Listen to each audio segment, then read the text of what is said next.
when I do something, once I set my mind to it, I don't look back. That should be the spirit of every Singaporean, right? Come what may, let's just, move ahead and just do your best. Dr. Tan See Leng has had a colourful career. He started as a general practitioner and founded a chain of neighbourhood clinics, which he later sold. When he was in his late 30s, he made a career switch. He got his MBA and entered corporate life, becoming chief executive of hospital chain Parkway Holdings. In 2020, when he was 55, he started afresh, this time in politics. He contested the general election and has since become Manpower Minister. We're having a delicious, if calorie-heavy, nasi padang lunch at Rendezvous Restaurant at the Central. He tells me about the steep learning curve moving from the private to public sector. What has been your biggest challenge in going to politics? It's really the public glare. Whatever you do, whatever you say, has to be very, very measured, because you're doing it and you're representing not just your constituency, your division, but also your country. So I think that sense of responsibility is actually very heavy.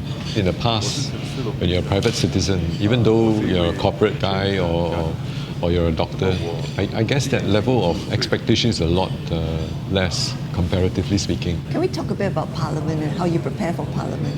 I credit my colleagues, because when we run through the different scenarios, potential questions and so on, you can never adequately prepare for every single question that may be put up to you, right? We had a marathon debate, I think it went on for more than 12 hours.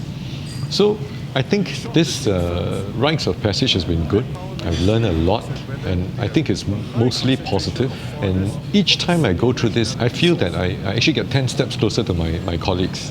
And it builds that camaraderie. What I'm trying to say is that, in a debate like this, you know that you're not alone. So I think that's actually very, very rewarding. What do you say to the PSP's concerns about, Singaporean workers being afraid of foreign workers, and that, maybe the government is not doing enough to help the Singaporean worker?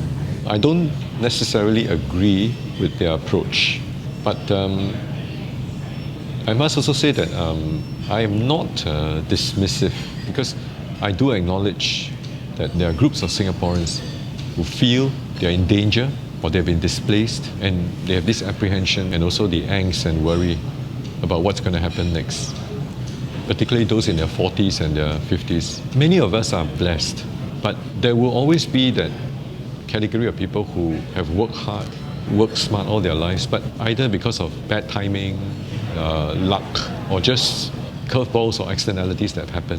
And because of that, they get displaced or they become disadvantaged.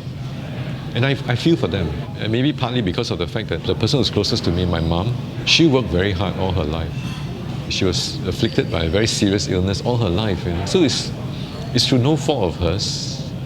This is just the luck of the draw, right? So we should be seeing how we can improve the lot to take care of this group, rather than break that entire 75%, and I think we're going to be worse off that way. And that's my fundamental point of disagreement with the PSP's stance. But how are you going about persuading people?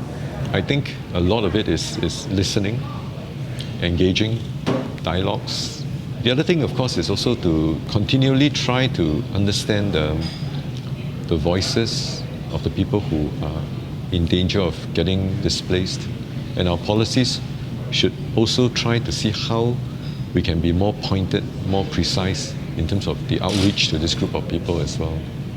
And of course, the last thing is that the frameworks for refining and tweaking the talent, that when they come in, they must really be able to join in our effort to carry our whole citizen along. Because at the end of the day, the most precious resource is human capital. Do you have any regrets about joining politics? Once I set my mind to it, I don't look back. So in that sense, I'm a perpetual optimist. I guess that should be the spirit of every Singaporean, right? Come what may, let's just move ahead and just do your best. I think as long as you give your best and your conscience is clear, and what I want every night is a good night's sleep, clear conscience. Well, thanks very much for having Thank lunch. you. Thank you. I hope you enjoyed the lunch.